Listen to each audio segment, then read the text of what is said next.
let's jump right into a pretty stark reality check.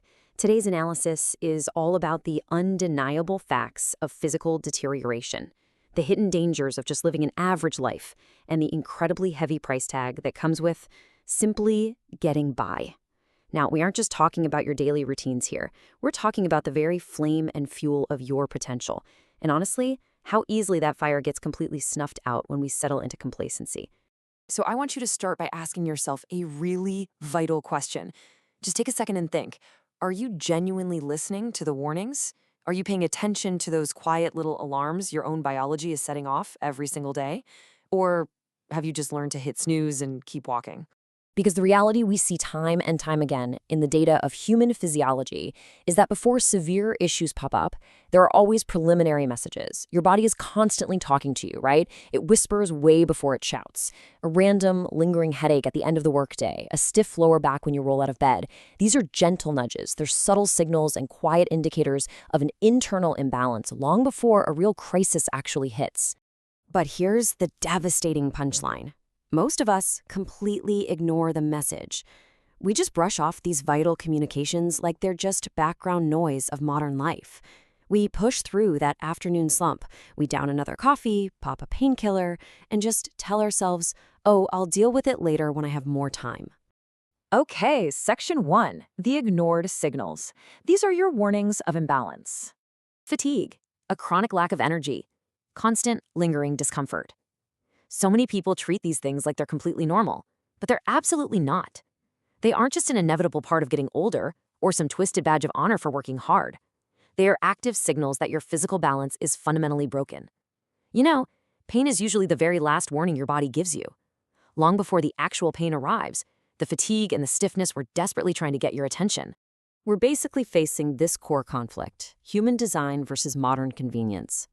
The human body was engineered for rigorous effort, for constant movement and dynamic adaptation. We are literally meant to be pushed. But modern life actively trains us to sit more, move less, and aggressively avoid any form of physical discomfort. It's like we're running ancient, high-performance hardware in an environment that asks absolutely nothing of it. And slowly, because of that total lack of fuel and friction, the body just begins to weaken. Moving on to Section 2, the slow adaptation. This is the gradual decline. Now, this isn't an overnight collapse, right? It's a slow fade that progresses in 3 distinct steps. At first, the signs are tiny. You feel tired more often. Your body feels just a little bit heavier, and simple tasks take way more effort. Then it shifts to step 2, growing discomfort. Stiffness sets in. Pain becomes a regular visitor, and you start losing mobility. Ultimately, if you keep ignoring it, it ends at step 3. Total limitation. What started as heavy limbs eventually evolves into a body that actively restricts your very freedom to live how you want. This is that classic boiled frog reality. The truly dangerous part of this entire process is that physical decline feels incredibly gradual. It's so slow that we unknowingly normalize our own weakness. We normalize having low energy. We normalize feeling totally disconnected from the physical vessel we live in, basically accepting a dim flicker instead of a roaring fire. And the crucial point here is that your body isn't betraying you. It's not. It's simply adapting perfectly to your daily habits. Every single choice you make creates an adaptation. Movement builds capacity, but neglect builds limitation. Your body will always, without fail, reflect your patterns of action or inaction. Which brings us to Section 3, the trap of comfort, the seduction of average.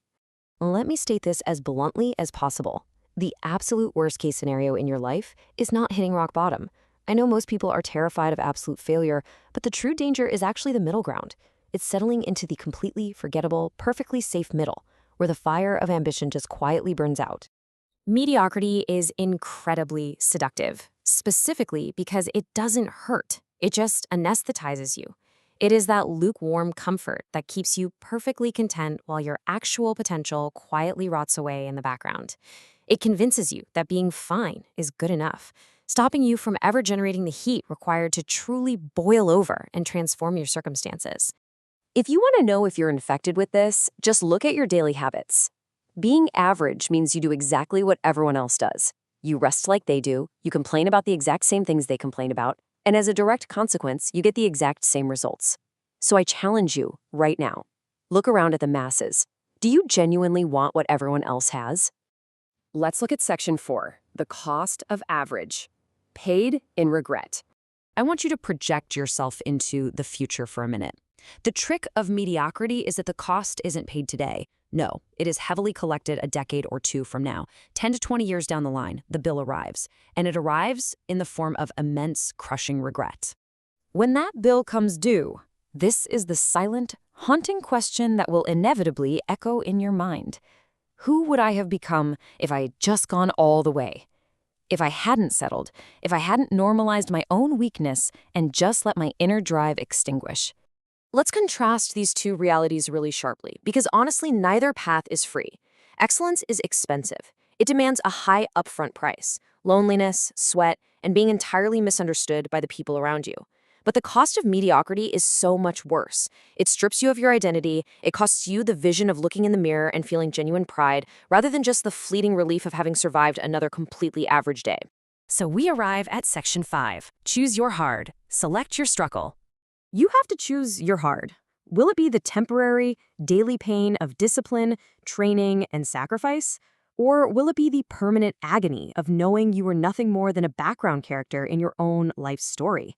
The struggle is guaranteed. The only thing you actually control is what you suffer for. You must get out of the middle. Safety and comfort are where dreams quietly suffocate. The real meat of existence, the true fuel of the human soul, is never found in the lukewarm center. Life only happens at the extremes. So, I want to leave you with this powerful directive. Rebel against the mundane. Reject the script that modern life has handed you. Don't be average. Be the glitch in the system. Ignite that internal fire and absolutely refuse to let it go out. Your body and your life will always eventually collect the price of neglect. So, will you choose the hard path today, while you still have the power to act? Or will you accept the hard reality of watching your life happen from the sidelines? Think about it.